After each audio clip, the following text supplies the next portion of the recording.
Hi guys, this is Ishan. Welcome to the maximization minimization part 3. So without wasting any time हम अपना question start करते हैं. ठीक है. So ये कैट 2018 का स्लॉट 2 का क्वेश्चन है. इसको खुद करने की कोशिश करना. मैं आपके लोगों के साथ क्वेश्चन पढ़ देता हूँ. क्वेश्चन क्या है? Fun Sports provide training in 3 sports: Gilli Danda, Kho-Kho and Ludo. Currently, it has an enrollment of 39 students, of each of whom is enrolled in at least one of the 3 sports. The following details are known. The number of students enrolled only in L is double the number of students enrolled in all the 3 sports. There are total 17 students enrolled in G. Okay. The number of students enrolled only in G is 1 less than the number of students enrolled only in L, and the number of students enrolled only in K is equal to the number of students who are enrolled in both K and L. The maximum students enrolled is in L, and 10 students enrolled in G are also enrolled in at least one or more sports. ठीक है. तो ये question हम कैसे करेंगे? ये question आपको समझ में आ गया होगा कि वेन डायग्राम वाला क्वेश्चन है. सो फर्स्ट का आंसर मैं आपको बता देता हूं. फर्स्ट का आंसर है हमारे पास 4. ओके. सेकंड का आंसर आएगा हमारा 22. ठीक है. थर्ड का आंसर आएगा हमारा 2. ठीक है. और फोर्थ का आंसर आएगा हमारा 6. इस क्वेश्चन को खुद ट्राई करने की कोशिश करना. होता है तो ठीक है, नहीं तो हम बोर्ड पे करने वाले हैं. आपको प्रोसेस सारा पता ही है. तो आप स्क्रीनशॉट ले लिया है, खुद करने की कोशिश करो. जितना टाइम दे सकते हो दो. 10 से 15 मिनट दो इस क्वेश्चन को.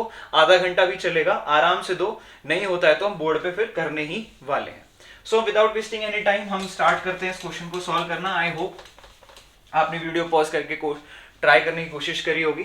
सो हम देख लेते हैं. आपको यहां से समझ में आ गया होगा कि ये 3 वेन डायग्राम वाला क्वेश्चन है. तो हम बना लेते हैं 3 Venn diagram. That is gilli danda, kho kho and ludo. ठीक है.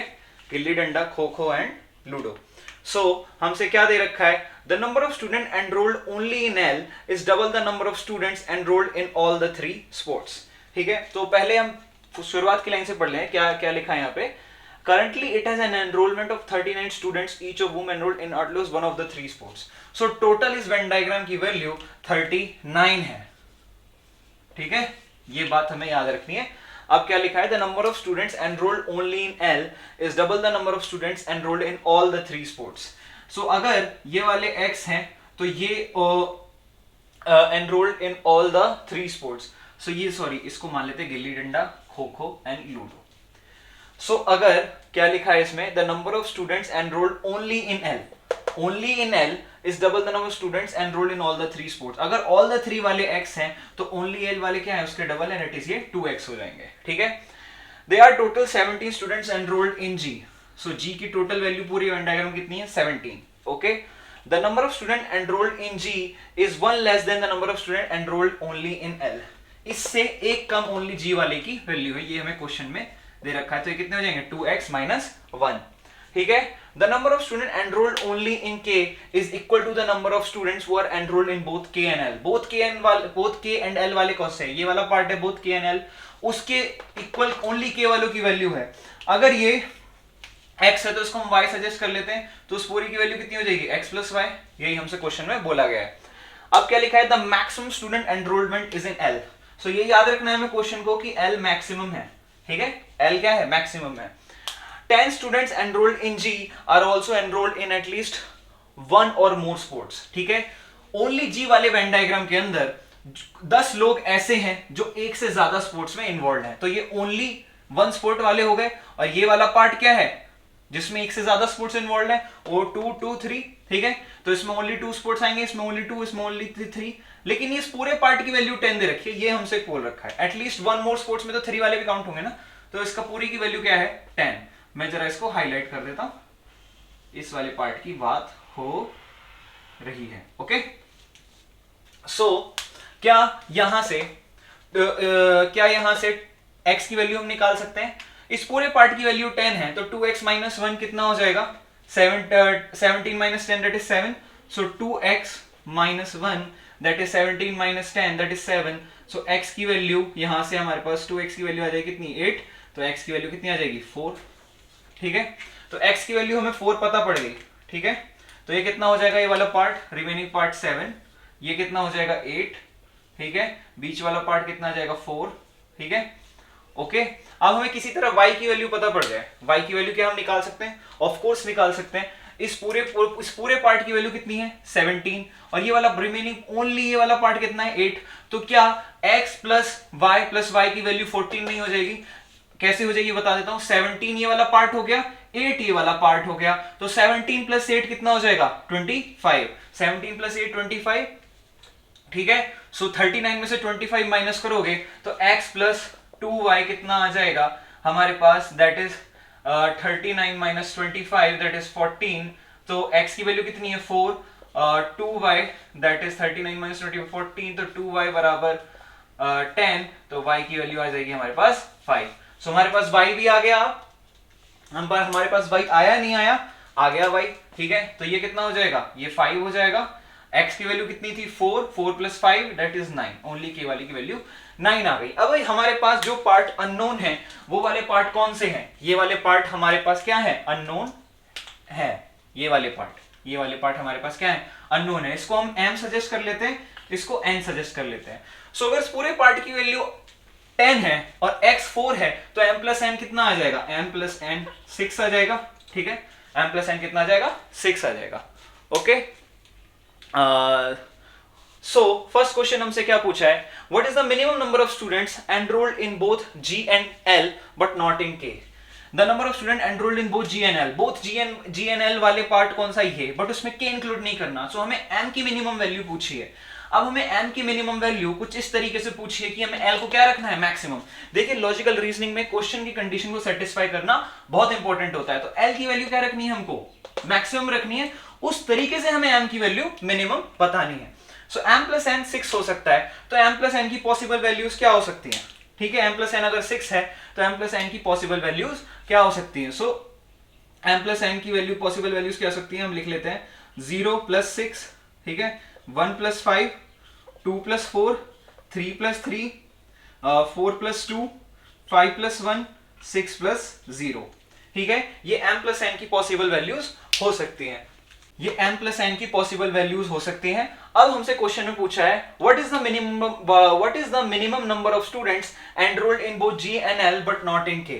सो m की मिनिमम वैल्यू रख के देखो जिसकी वजह से हमारे पास क्या आए L मैक्सिमम आए और K L क्या है मैक्सिमम आए और K और G उससे छोटे आए। ये हमारा क्वेश्चन का वो है, हमारा क्वेश्चन की कंडीशन, ये हमको सेटिस्फाई करनी है, उस तरीके से हमें m की वैल्यू बतानी है। तो हम पहले ना एक कंक्लूजन, एक ओवरव्यू ले लेते हैं। चीजों को अगर ऐसे ही उठा के डायरेक्ट सॉल्व करोगे तो बहुत टाइम कंज्यूमिंग होगा, आपको लगेगा कि यार कौन सी वैल्यू किधर खिसकाऊं, कौन सी वैल्यू। सो आप क्या करोगे, आपके सिंप्लीफाई कर लेते हैं हम पहले इसको। सो 9 प्लस 5 कितना हो गया, ओनली k की वैल्यू लिख लेते हैं, ठीक है। 9 प्लस 5 कितना हो गया 14, 14 plus 4 that is 18, that is k की वैल्यू कितनी आ गई 18 प्लस n। L की वैल्यू लिखना, L की वैल्यू क्या होगी, ए 8, 8 5 13, 13 और 4 17, 17 plus n, 17 plus m।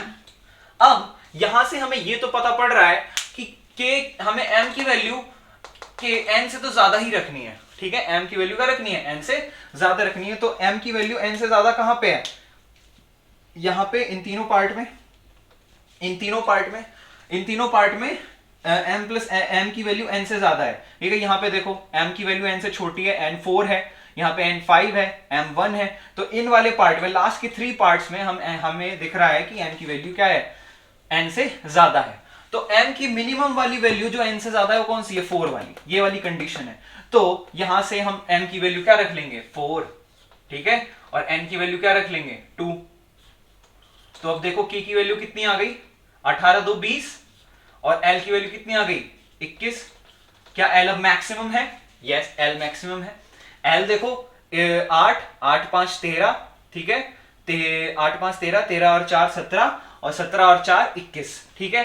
N की वैल्यू कितनी आएगी 9 5 14, 14 4 16, 16 2 18, ठीक है। 9 5 14, 14 4 18, 18 और 2 20, सॉरी 20, ठीक है। ये 21 है, ये 20 है।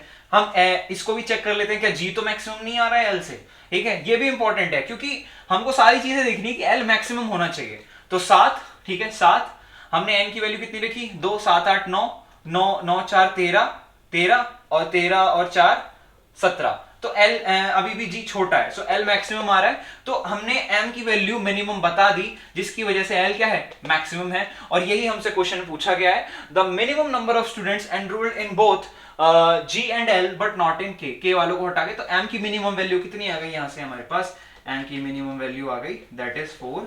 यही हमसे क्वेश्चन में पूछा गया है। आई होप आपको समझ में आ गया होगा, ठीक है। नहीं आता है तो दोबारा बैक करके देख लो वीडियो को, ओके। सो सेकंड क्वेश्चन में हमसे क्या पूछा गया है, if the number of students enrolled in both K and L are in the ratio 19:22, then what is the minimum number of students enrolled in L? What is the minimum of students and what is the, sorry गलत पढ़ा है मैंने, ये नहीं है। Second question में क्या लिखा है, if the number of students enrolled in K and L are in the ratio 19:22, ठीक है। K एंड L का रेशियो 19:22 है, ठीक है। Then what is the number of student enrolled in L? So K and L का ratio लिख लेते हैं। K क्या है 18 प्लस M, L क्या है 17 प्लस M, इनका रेशियो कितना है 19:22। सो हम इसमें से कौन सी वैल्यू उठा के रखें M की, जिसकी वजह से क्या आ जाएगी 22 आ जाए, ठीक है, K एंड L के रेशियो में, ठीक है। कौन सी वैल्यू उठा के रखें, ये तीन वैल्यूज हैं, तो M की वैल्यू आपको पता है N से ज्यादा रखनी है। सो यहाँ पे कितनी है 5, तो 17 और 5 को प्लस करोगे तो कितना आएगा 22, और ये 18 प्लस 1 ये 19 आ जाएगा। सो यही हमसे बोला है कि इसकी वैल्यू कि इसकी मिनिमम कितने नंबर, सॉरी कितने लोग होंगे जो L में एनरोल्ड है, तो दैट इज 22। तो यहाँ पे M की वैल्यू 5 होगी, सो L का यहाँ पे 22 ही आंसर होगा। यही हमसे पूछा है, ठीक है। K कितना है 18 प्लस M, L कितना है 17 प्लस M, 19 और 22 उसका रेशियो दे रखा है। M की वैल्यू अगर हम 5 रखेंगे कंडीशन के हिसाब से तो भी 22 आ रहा है, और N की वैल्यू 19 आ रहा है। तो कितने लोग होंगे जो L में इन्वॉल्व है, दैट इज 22। तो यही इसका आंसर है। थोड़ा घुमा फिरा कर पूछा है, बट पूछा क्वेश्चन में आंसर दे रखा है, बट वही है, मतलब कुछ बेवकूफ बनाने की बात है। सो इसका आंसर है 22, ओके। नाउ अब थोड़ा सा चीजें हाई फाई होने वाली है, ठीक है। आई नो आपने एक ट्राई करा होगा, तो मैं चीजों को थोड़ा मिटा देता हूँ, स्पेस हो जाए हमारे पास थोड़ा सा, ठीक है। सो y की वैल्यू 5 थी हमारे पास, ये लिख लेते हैं। y की वैल्यू कितनी थी 5, ठीक है, ओके। सो अब ध्यान से देखना भाई क्वेश्चन में, अब थोड़ा चीजें क्या होने वाली हैं, टिपिकल होने वाली हैं। So due to academic pressure students, third question देखो क्या लिखा है, due to academic pressure students who were enrolled in all the three sports were asked to withdraw from one of the three sports. After withdrawal, the number of students enrolled in G was 6 less than the number of students enrolled only in L, and while the number of students enrolled in K went down by 1. After withdrawal, how many students were enrolled in both G and K? ठीक है, how many students were enrolled in both G and K? So तो question के हिसाब से अब हमें condition दे दी गई है, उस कंडीशन के हिसाब से हमें ये बताना है कि how many students were enrolled in both G and K, ठीक है। सो हमें क्या बोला गया है, ये जो चार लोग हैं, इनसे बोला गया कि भाई तुम एक स्पोर्ट खेलना छोड़ दो, और बाकी तो ये लोग इधर इधर मूव हो जाएंगे, ठीक है। ऑल द थ्री वाले होंगे ना, अब ये दो स्पोर्ट्स खेलने वाले बन गए हैं, तो अगर इनसे तीनों स्पोर्ट्स खेलने वाले से अगर एक स्पोर्ट बोल दिया जाए कि भाई इन सब चीजों से तुम छोड़ दो, तो क्या वो दो स्पोर्ट्स में आ जाएंगे? ऑफ कोर्स वो कुछ इधर मूव करेंगे, कुछ इधर मूव करेंगे, कुछ इधर मूव करेंगे। सो क्वेश्चन के हिसाब से कंडीशन क्या दे रखी है, after withdrawal from one of the sports, so क्या G की वैल्यू क्या हो जाएगी 6 कम हो जाएगी L से, ठीक है। G की वैल्यू क्या हो जाएगी 6 कम हो जाएगी L से, ठीक है। अगर L की वैल्यू है तो G की वैल्यू क्या हो जाएगी 6 कम हो जाएगी, और K की वैल्यू क्या हो जाएगी 1 कम हो जाएगी, ठीक है। इस कंडीशन को सेटिस्फाई करते हुए हमें ये बताना, थोड़ा सा आपको ये लग रहा होगा कि यार ये क्या है, ये टिपिकल, बट ये बहुत इजी है। दैट इज लॉजिकल रीजनिंग, यही लॉजिकल रीजनिंग का जादू है। अब मैं आपको बता देता हूं कि इसमें क्या होगा। अब इसमें ना हम इस क्वेश्चन को सॉल्व करने के लिए हम इसमें सबसे छोटी वैल्यू को पकड़ेंगे। अब देखो आप G, इसमें से कौन कौन सी वैल्यू मैनिपुलेट कर रही है, M और N की वैल्यू तो मैनिपुलेट कर ही रही है, दोनों इंटरचेंज हो रही है, और हमसे ये 4 की वैल्यू भी इधर उधर करने को बोल रहा है अब कि भाई ये 4 लोग जो गेम खेलते थे अब 3 उनमें से अब ये एक एक गेम इन्होंने छोड़ दिया, 2-2 गेम खेलने लगे, तो ये कुछ इधर उधर मूव हो गए, अब ये वैल्यू भी इधर उधर हो रही है, तो उस हिसाब से हमें ये वैल्यू बतानी है। सो अब इसमें ये देखो कि सबसे छोटी वैल्यू सी कौन सी है जिसको हम क्या कहते हैं अपने हिसाब से कैलकुलेट कर सकते हैं। 6 से कम करोगे तो एम और एन की वैल्यू भी चेंज हो रही है, ठीक है, और एक्स की वैल्यू में मैनिपुलेट हो रही है, उसमें से 6 कम हो रहा है, तो थोड़ा कंफ्यूजिंग हो जाएगा। तो सबसे पहले हम के को पकड़ते हैं, सिर्फ 1 से कम हो रहा है, ठीक है, सिर्फ 1 से कम हो रहा है, ठीक है, इसकी पूरे की वैल्यू पहले कितनी थी, ठीक है, हम यहां से हमें पहले ना चीजों को हमें कैलकुलेशन बेस्ड इन तीनों वैल्यू पे, एम और एन की इन तीनों वैल्यू से देख के हमें कुछ इस तरीके से कैलकुलेट करना है कि जी की वैल्यू एल से 6 कम आए और के की 1 कम आए। ओके, सो जी की वैल्यू 6 कम कैसे आएगी? तो सबसे पहले हम यहाँ पे एम की वैल्यू ये वाली रख के देखते हैं, तीनों केसेस रख के देखते हैं। एम की वैल्यू क्या रखते थे? 4 + 2, ठीक है, सो ये 7 था, एम की वैल्यू क्या रख लेते हैं? 4। नो, ऐसे नहीं करेंगे इसको, सॉरी, ऐसे नहीं करेंगे।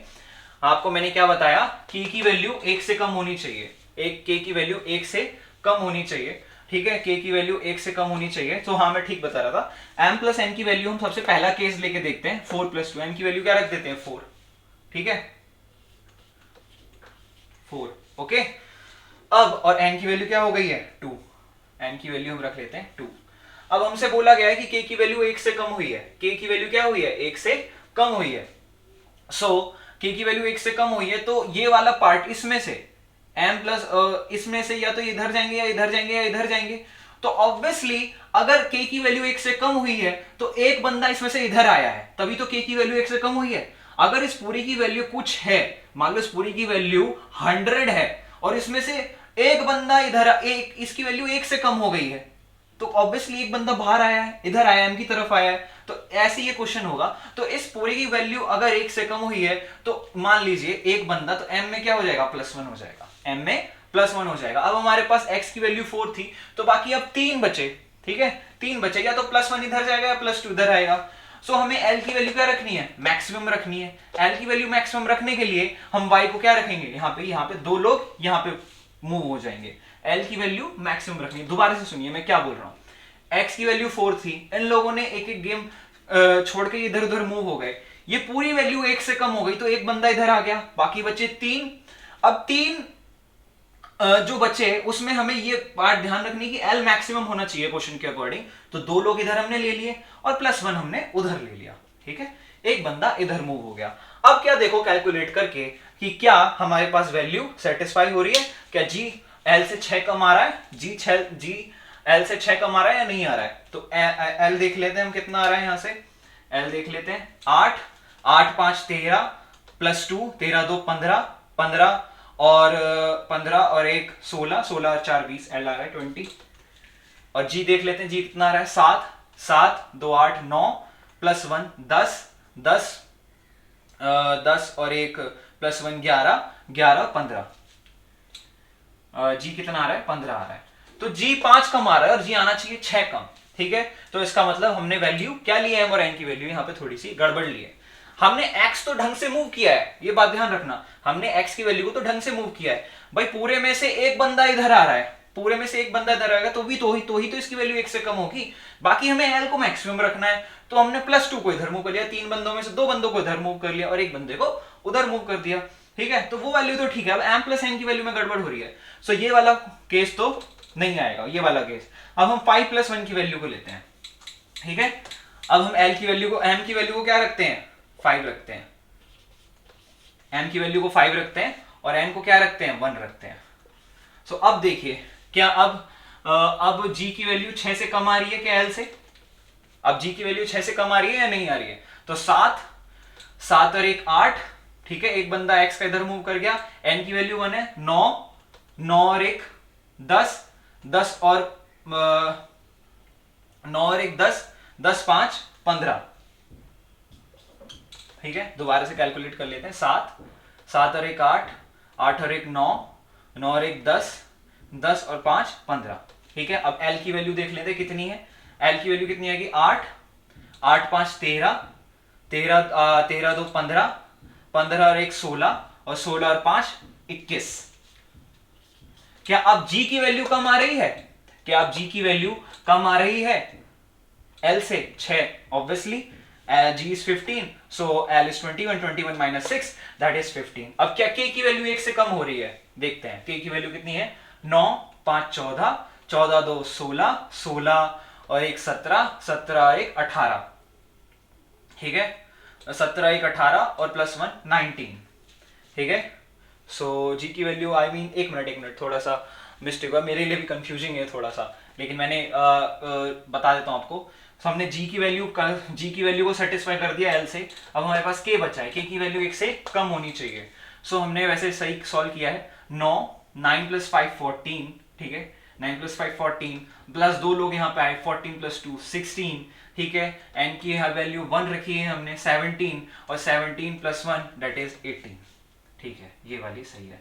सो जी की वैल्यू पहले कितनी थी 19 और अब कितनी हो गई है, ये एक बंदा इधर मूव कर गया है, तो के की वैल्यू क्या हो गई है हमारे पास 18 आ गई है, ठीक है, के की वैल्यू हमारे पास 18 आ गई है। सो अब हमसे पूछा है how many students were enrolled in both G and K, both G and K, both G and K. So N की वैल्यू, अब एक तो 1 हमने यहां से भी एन की वैल्यू 1 रखी और एक एक्स से बंदा हमने ऊपर इधर मूव करा दिया। सो पूरी जी एंड के वाला पार्ट तो ये हो गया, ये वाला पार्ट। सो इस पूरे पार्ट की वैल्यू क्या हो गई 2 हो गई, और यही हमसे क्वेश्चन में पूछा गया है, ठीक है। तो इसका आंसर होगा 2। सो ये टीटा क्वेश्चन है, इसका कोई ऑप्शन नहीं मिलेगा आपको क्वेश्चन में वहां पे एग्जाम में, तो इसलिए इसका आपको ऐसे ही सॉल्व करके निकालना पड़ेगा। आई थिंक 45 मिनट्स मिलते हैं क्वेश्चन को सॉल्व करने के लिए। सो 20-25 मिनट में आप निकाल तो सकते हैं, ठीक है। अब फोर्थ वाला क्वेश्चन आप देखो क्या लिखा है, सेम क्वेश्चन है, ठीक है, सेम क्वेश्चन है। थोड़ा सा आपको ना नेक्स्ट क्वेश्चन पे मूव ऑन करने से पहले, आपको गिव अप करने से पहले पूरा क्वेश्चन पढ़ लेना चाहिए। सेम क्वेश्चन दे रखा है, सिर्फ चीजें अलग पूछी हैं, वही same. Due to academic pressure students who were enrolled in all the 3 sports were asked to withdraw from one of the 3 sports। After withdrawal g की वैल्यू 6 से कम हो गई, ठीक है, k की वैल्यू 1 से कम हो गई। So how many students were enrolled in both g and l, both g and l वाले की वैल्यू पूछी है, g and l। So m की वैल्यू हमने कितनी मानी थी, m की वैल्यू हमने मानी थी 5 और एक प्लस 1 हमने यहाँ पे ऐड कर लिया था। So both g and l वाले कितने हो जाएंगे, 5 + 1 दैट इज 6, ठीक है। ऑप्शन में देखो 6 आंसर है, the answer is C 6, okay. तो 6 is the answer of the fourth question. I hope आपको ये क्वेश्चन समझ में आ गया होगा। अभी हमने एक कैट का क्वेश्चन किया है 2018 स्लॉट सेकंड का। सो आपने ये बहुत प्रैक्टिस करनी है। अगर आपको ये क्वेश्चन नहीं आता है तो दोबारा देखो, क्वेश्चन को दोबारा सॉल्व करने की कोशिश करो। Don't give up and move on to the next question, you know, first try to solve this question, okay. इस टाइप के क्वेश्चन को बार बार जब तक समझ में ना आए ना, जब तक दिमाग में ना घुसे, do not move on to the next question. जब तक आप क्वेश्चन को उखाड़ ना दो ना जड़ से, तब तक अगले क्वेश्चन में मूव ऑन नहीं करना, क्योंकि फिर आप आगे जाके भी कंफ्यूज होगे ना।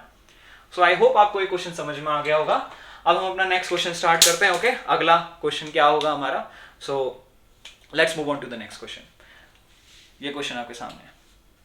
सो ठीक है गाइज, अब हम ना नेक्स्ट क्वेश्चन करते हैं। सो नेक्स्ट क्वेश्चन आपकी स्क्रीन पे आ गया होगा, इसका स्क्रीनशॉट ले लेना। तो फर्स्ट का आंसर मैं बता देता हूँ। फर्स्ट का आंसर है इसका 120, ओके। सेकंड का आंसर है इसका 60, ओके। एंड थर्ड का आंसर है इसका 50, ओके। स्क्रीनशॉट लो क्वेश्चन का, खुद ट्राई करो क्वेश्चन करने की। नहीं होता है तो बोर्ड पे देखो, मैम क्वेश्चन सॉल्व करने वाले ही हैं। सो मैं क्वेश्चन आप लोगों के लिए पढ़ देता हूँ। क्वेश्चन में क्या लिखा है In a class of 150 students, each one like at least one subject among science, social and English. 80 students like science, 70 students like social. So first question हमसे क्या पूछा गया? If the number of students who like exactly one subject is 90, then what is the maximum possible number of students who like English? तो question देख के आपको पता पड़ गया होगा कि ये 3 वेन डायग्राम वाला क्वेश्चन है, science, social science and English, ठीक है। तो क्वेश्चन के पहले स्टार्टिंग में लिखा है if the number of student. तो ये क्वेश्चन बिना वेरिएबल के तो नहीं होगा, तो हम वेरिएबल सजेस्ट कर लेते हैं A B C D E F and G. ये हमने वेरिएबल सजेस्ट कर लिए। ये हो गए साइंस वाले, ये सोशल साइंस वाले हो गए, ठीक है। एंड ये लास्ट वाले हो गए इंग्लिश वाले, ठीक है। अब क्वेश्चन में क्या बोला गया है कि if the number of student would like exactly one subject is 90, ठीक है। सो a प्लस बी प्लस सी का सम क्या दे रखा है हमें, 90 दे रखा है। सो बचा हुआ वाला पार्ट कौन सा हो गया, ये वाला पार्ट हो गया डी जी ई एफ। तो डी जी ई एफ कितना हो जाएगा, d प्लस जी प्लस ई प्लस एफ कितना हो जाएगा, टोटल 150 है, तो d प्लस जी कितना हो जाएगा, 60 हो जाएगा। अब हमसे पूछा है then what is the maximum possible number of student would like English, ठीक है। तो हमें कोशिश करनी है कि हम मैक्सिमम 60 जो वाला पार्ट है डी जी ई एफ का सम है वो हम इधर खींच लें, ठीक है, इधर की साइड।